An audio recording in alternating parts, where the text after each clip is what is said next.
예, 오늘 하나님 말씀 복음서 강의 67강입니다. 누가복음 17장 5절에서 17절까지의 말씀이고요. 제목은 무익한 종에 관한 것입니다.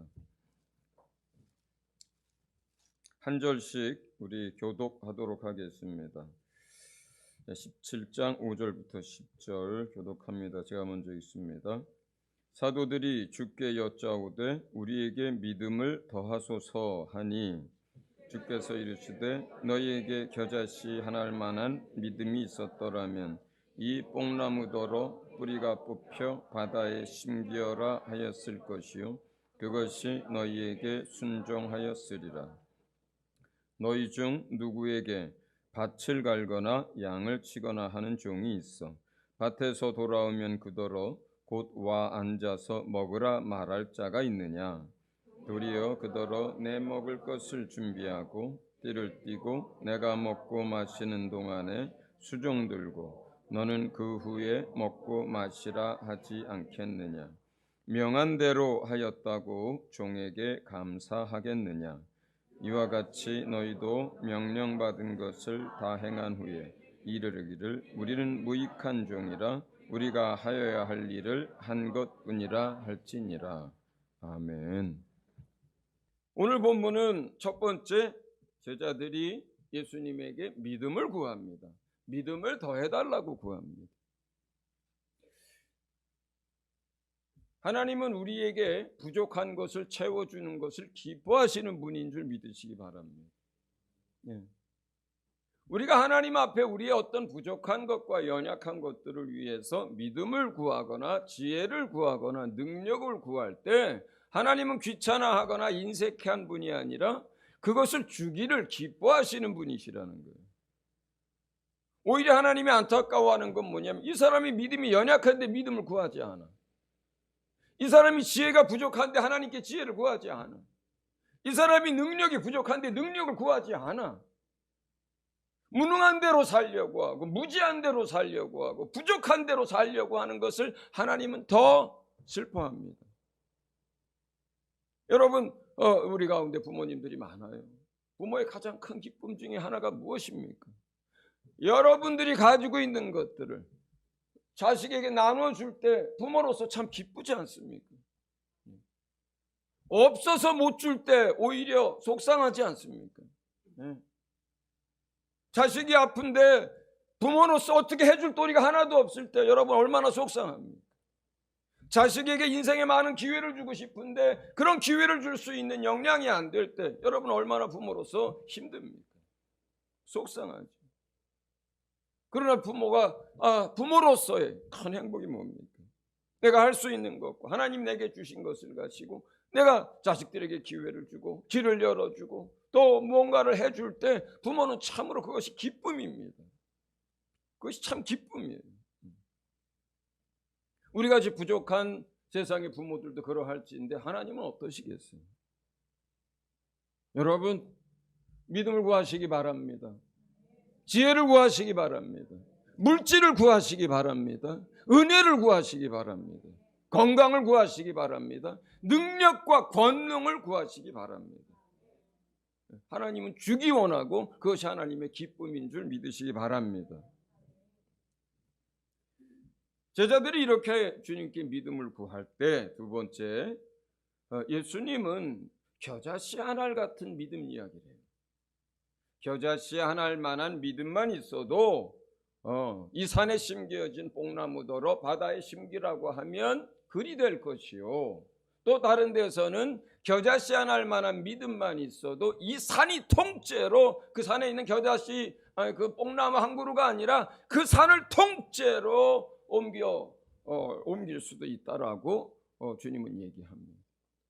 자, 겨자씨라는 게 뭡니까? 이것이 이 성경이 쓰여질 때는 현미경이라는 게 없었어요. 그렇죠? 뭐 안경이라고 하는 돋보기도 거의 없을 시대라고 봐야죠. 2000년 전이니까. 그렇죠? 겨자씨라는 게 뭡니까?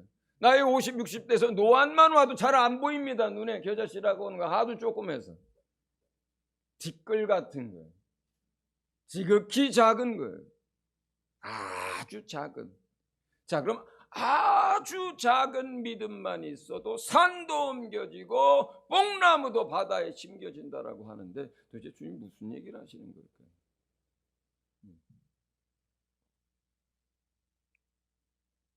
우리가 성경의 믿음에 관해서 얘기할 때 믿음이 크다 작다 또는 이런 이야기들이 많지는 않지만 몇 군데 나옵니다. 그 믿음이 크다 작다. 우리 믿음이라는 게 뭔가요? 믿음을 설명할 수 있는 건 참 여러 각도에서 설명이 가능해요. 백부장의 하인을 고쳐주신 일이 있습니다. 예수님 여러분 기억하시죠? 그 백부장의 믿음에 대해서는 주님이 크다 작다라는 표현을 하지 않습니다. 이와 같은 믿음이라고 표현을 하지. 그 백부장의 믿음은요 크다 작다라고 표현되는 게 아니고 백부장의 믿음은 어떤 거냐면 하나님을 아는 깊이, 예수님을 아는 그 크기가 깊고 그리고 온전한 모습에 대한 거예요. 그러니까 그 백부장이 예수님을 아는 것처럼 그렇게 예수님에 대해서 그 예수님이 누군지 어떤 분인지를 정확하게 깊이 이해하는 사람을 이스라엘 중에서는 만나본 적이 없다 이런 표현이에요. 그런가 하면 베드로가 예수님이 오라 할 때 바다 위를 걸었던 적이 있습니다.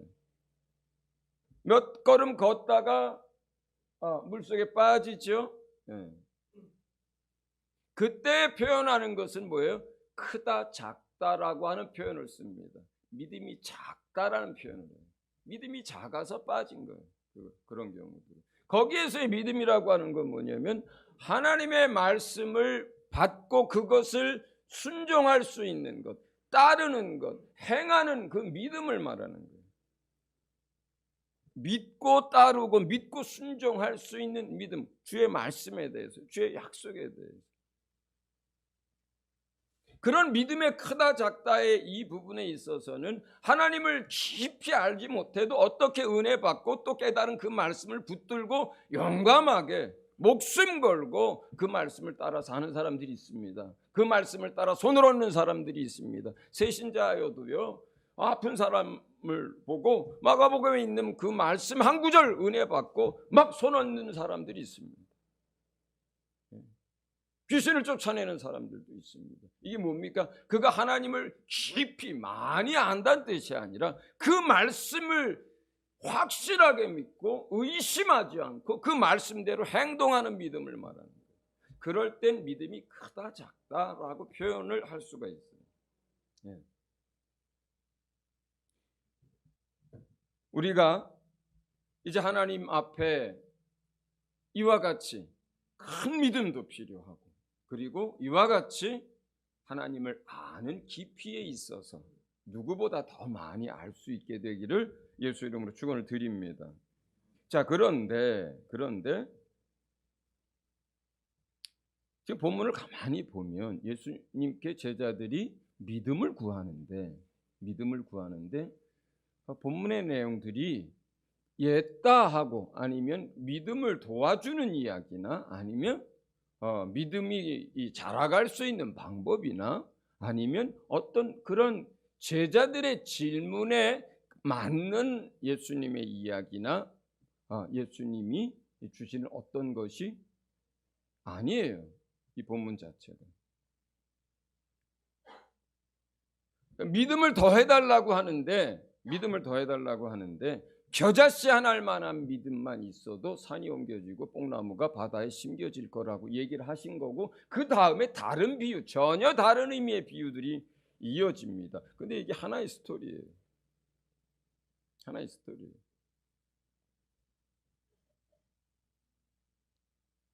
겨자씨 하나과 관련된 이야기를 하시면서는 그 안에는 믿음이라고 하는 것이 우리가 어떤 능력을 행하는 것이 그것이 너희의 믿음이 커서 큰 능력을 행할 수 있고 너희의 믿음이 작아서 작은 능력밖에 행할 수 없다는 의미의 말이 아닌 거예요. 겨자씨라고 하는 그 지극히 눈에도 잘 안 보이는 작은 믿음만 있어도 산이 옮겨진다라고 할 때에 그 능력과 그 이적과 그 놀라운 일들은 그 능력의 원천은 결국 누구에게 있다는 거예요? 우리가 아니라 하나님이 하신다는 뜻이잖아요. 그거는 믿음이 작든 크든 그 큰 이적을 행하시는 분은 하나님이란 뜻으로 일단 먼저 말씀을 하셔요. 너희가 큰 믿음을 구하는데 큰 믿음이 있어야 큰 일을 행하는 게 아니란 뜻이에요. 거기에서는 작은 믿음을 가지고 있다고 해서 하나님이 일 못한다는 것도 아니라는 거예요. 지극히 작은 믿음만 있어도 하나님은 하나님이 하고자 하는 일들을 할 수 있단다, 이렇게 얘기하면서 전혀 다른 각도의 이야기를 시작을 하세요. 이제 어느 종과 주인의 이야기를 꺼내십니다. 예수님. 어느 주인이 있고 그 집에 어느 종이 있었다. 그 종이 하루 종일 아침부터 나가서 양도 치고 밭도 갈고 하루 종일 일하다가 저녁에 집에 들어왔다. 그러면 종이 하루 종일 일하고 들어왔으니까 이제 주인이 너 수고 많이 했다. 너 이제 가서 편히 쉬고 또 이렇게 너 먹고 이제 그렇게 해라. 이렇게 하느냐? 어느 주인도 그렇게 안 한다. 이제 그 하루 종일 일하고 들어온 종이 다시 집에 돌아와서 쉬는 게 아니라 그 주인의 저녁상을 준비하고 또 주인이 다 먹고 마실 때까지 수종을 들지 않느냐. 그렇다고 해서 주인이 그 종에게 감사하다고 하겠느냐? 그렇지 않다, 이런 얘기를.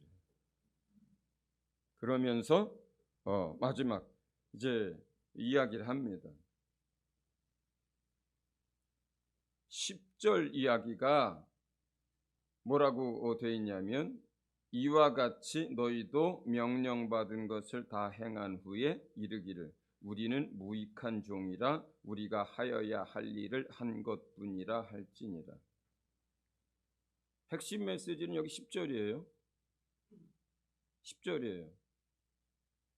자, 그러면 제자들은 믿음을 구했고 이 이야기를 통해서 예수님이 전하고자 하고 제자들에게 하고자 하는 이야기는 믿음에 관한 이야기가 아닌 다른 이야기로 결론을 맺고 있어요. 여기서 핵심 메시지, 이 문단에서 핵심 메시지, 전하고자 하는 거예요. 무익한 종에 관한 얘기예요. 믿음에 관한 이야기가 아니라 무익한 종에 관한 이야기를 예수님이 하고 계세요. 자, 그러면 우리가 먼저 좀 생각을 해봐야 됩니다. 제자들은 믿음에 대해서 구했는데 예수님은 왜 무익한 종 이야기를 하실까?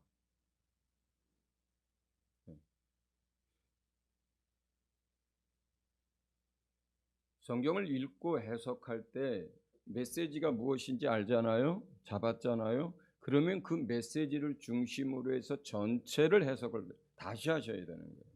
성경을 읽을 때. 자, 맨 처음에 시작할 때 이거 제자들이 믿음을 구하고 믿음에 관한 얘기인가 보다라고 시작을 했단 말이에요. 그런데 전체를 보니까 핵심 메시지가 그게 아니에요. 무익한 종에 대한 이야기를 하고 계신 거예요. 지금 예수님이 이 일을 통해서는. 그러면 여기서부터는 어떻게 전체 문단을 해석을 하는 거냐면, 자, 이제 핵심 메시지를 축으로 딱 갖다 놓고 무익한 종에 관한 이야기를 하신 거예요. 그러면서 이 이야기를 가지고, 이 메시지를 가지고 나머지를 다시 전체적으로 그 흐름을 잡고 해석을 해야 하는 거라 이 말씀입니다. 자, 그러면 여기서 우리가 생각을 해보게 됩니다. 제자들은 믿음에 대해서 구했는데 왜 예수님은 무익한 종 이야기를 하셨을까?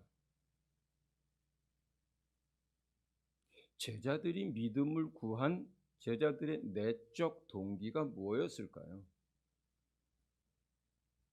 제자들이 왜 믿음을 더해달라고 예수님께 이야기를 했을까요? 만약에 우리가 결론이 이렇게 끝나지 않고 믿음에 관한 것으로 결론을 내셨다면 제자들은 더 큰 믿음을 원했고 그것이 그냥 동기예요. 그런데 제자들은 믿음을 구했는데 예수님이 전혀 다른 얘기를 하셨단 말이에요. 그러면 우리가 거기서 그럼 제자들이 왜 믿음을 더 해달라고 했을까? 제자들이 왜 믿음을 더 구했고 그 내적인 그 마음속에 있었던 진짜 동기는 무엇일까? 이렇게 생각을 해봐야 돼요.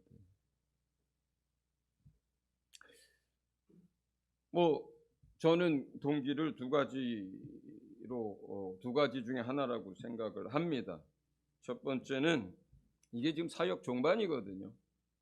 지난 2년 반 가까이 걸쳐서요, 예수님이 행하신 그 놀라운 일들을 제자들이 참 많이 봤습니다. 시간이 지날수록 너무너무 놀랍습니다. 그리고 수많은 사람들이 예수님을 따릅니다. 그리고 예수님이 그렇게 사람들로부터 존경을 받고 막 많이 따르게 됐을 때 그 제자들도 어때요? 어깨가 으쓱으쓱해집니다. 오병이의 기적이 일어날 때 바로 옆에서 그 떡과 그 물고기가 막 쏟아져 나올 때 그걸 나르고 또 사람들을 정리해서 앉게 하고 할 때 제자들은 막 기쁨이 가득하고 보람을 느끼고 그렇습니다. 제자들과 예수님이 어느 날 예루살렘을 향해서 가시다가 사마리아 지역을 이제 지나가게 되신 일이 있었어요. 그때 그 마을에서 예수님을 받아들이지 않고 박대합니다. 그랬더니 제자 중에 하나인 사도 요한이 뭐라고 하냐면, 하늘로부터 불을 내려 저들을 명하기를 원하시나이까. 이거 누가 하던 거예요? 옛날에 엘리야가 하던 거죠.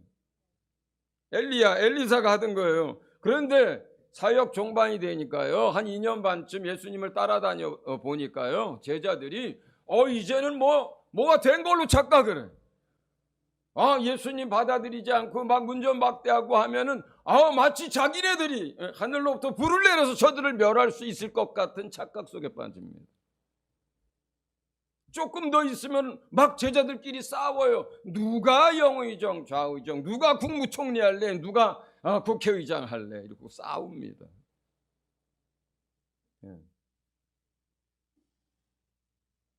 사역 종반으로 들어가면서요, 제자들이 막 이렇게 마음도 또 여러 가지 생각들도 우쭐해지기 시작합니다. 그리고 예수님이 믿음에 관해서 쭉 말씀하셨어요. 너희에게 믿음이 있으면, 너희가 믿기만 하면.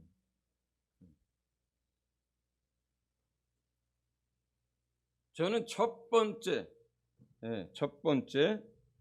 제자들이 믿음을 구한 내적 동기는 그 믿음을 통해서 큰 능력들을 행하고 주목받고 칭찬받고 인정받고 높아지고 싶은 마음이 내적 동기의 첫 번째라고 생각을 합니다. 제자들이 믿음을 구한 이유. 두 번째는 하나님의 일들을 더 큰 일들을 하고 싶어서 그랬을 수 있지요.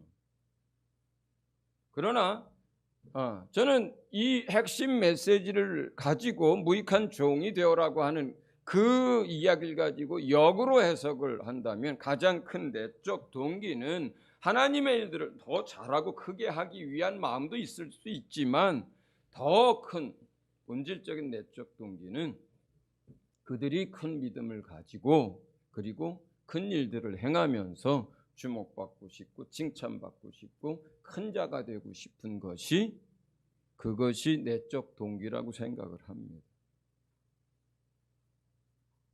그런 마음을 가지고 믿음을 구했기 때문에 예수님이 그들의 그 마음을 아시고 종의 이야기를 하고 그 다음에 무익한 종 이야기를 하신 거예요. 그래서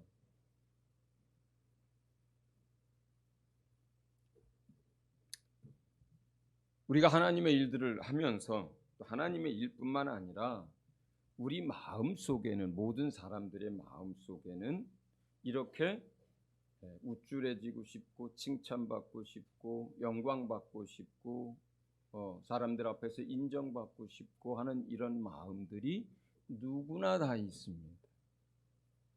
그리고 사람들은 참 삐지기도 잘해요. 참 삐지기도 잘해. 목사가 인정 안 해주면 삐집니다. 남편이 인정 안 해주면 삐집니다. 아내가 인정 안 해주면 삐집니다. 자식이 어느 날 이제 나이가 먹은 아버지에 대해서 크게 이제 의지하지 않게 되고 이제 다 자기 삶을 자기가 살아가려고 할 때도 삐집니다.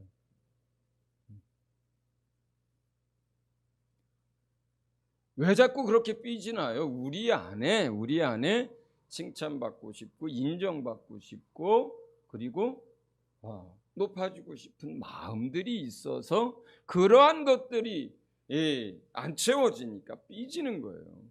삐지는 거예요. 상처받는 거예요. 속상해지는 거예요. 이런 마음은 우리 모든 사람이 가지고 있습니다. 그러나 여러분, 우리가 하나님의 일을 하고 하나님의 믿음을 구할 때에 하나님은 우리에게 뭐라 말씀하시냐면, 너희가 땅에서 사람에게 인정받고 싶으냐? 그럼 하나님 앞에 인정받는 일 없다. 땅에서 인정받았으니까. 너희가 교회에서 땅에 있는 교회에서 보상받고 싶으냐? 그럼 하늘에서 너희 보상받을 일이 없다. 이미 땅에서 받았으니까. 이 땅에서 높아지고 싶으냐? 사람들 앞에서 박수 받고 싶으냐? 그럼 하나님 나라에서 높아질 일이 없다. 이미 다 받았으니까. 우리가 누구로부터 어디서 보상받기를 원합니까? 이 땅의 사람들이 조속으로 바뀌는 순간순간 바뀌는 그 말 몇 마디에 인정받기를 원합니까? 오늘은 박수치다가 내일은 소리쳐 죽이라고 하는 그 사람들의 박수를 원하십니까? 우리가 이 땅에 있는 썩어질 것들로 잠깐 그것으로 보상받기를 원하십니까? 아니면 하나님의 인정을 원합니까? 하나님으로부터 보상받기를 원합니까? 하나님이 높여주시기를 원합니까? 하나님 나라에서 영원한 것으로 영원히 존귀케 되기를 원하십니까?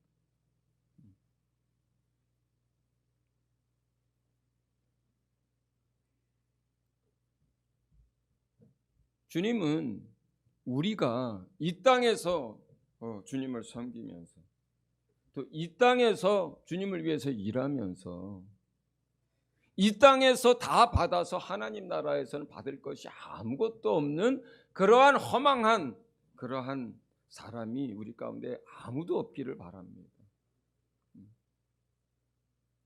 겨자씨만한 믿음을 얘기할 때 그것을 행하는 이가 누구예요? 그 뽕나무를 바다에 심긴 사람이 누구예요? 그분이 누구예요? 산을 바다에 옮기는 그가 누굽니까? 하나님이 한 거예요. 우리 믿음이 아니라 우리가 믿을 때 그 믿음을 통해서 하나님이 일하신 거예요. 그런데 하나님이 하신 일을 놓고 사람이 영광을 받으려고 하고 사람이 인정받으려고 하고 사람이 높임을 받으려고 하니까 하나님께서 그게 아니라고 가르치는 거예요. 그게 아니라고 가르치는 거예요.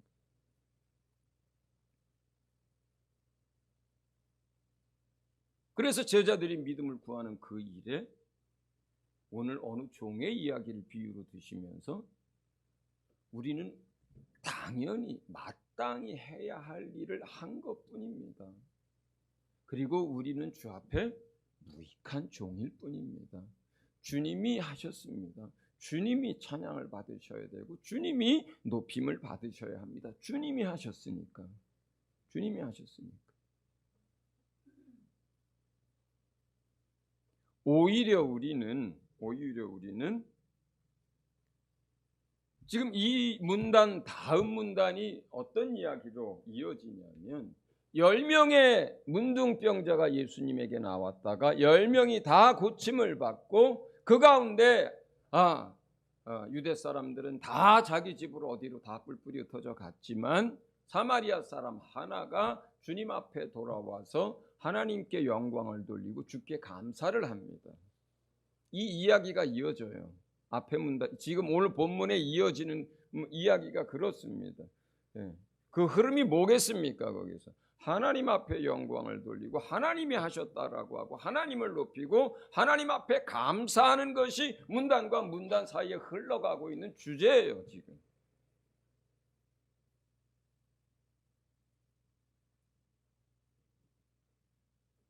우리는 겸손한 표현으로 무익한 종이 아니라 하나님이 우리를 통해서 일하지 않으면 살리는 일, 영원한 일, 하나님의 나라 것, 영적인 것들 어느 것 하나도 우리 스스로 할 수 없는 사람들입니다.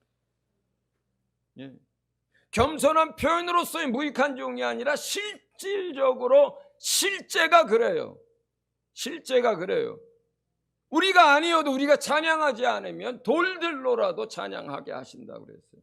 우리가 전하지 않으면 천사들을 통해서 환상을 통해서 직접적으로도 하나님 전하신다고 합니다.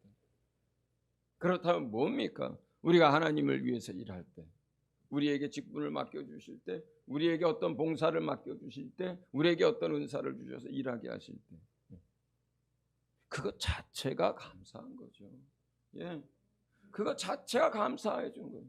나 같은 사람 목사로 세워준 게 감사한 것입니다. 나 같은 사람 선교를 맡겨주신 게 감사한 거예요.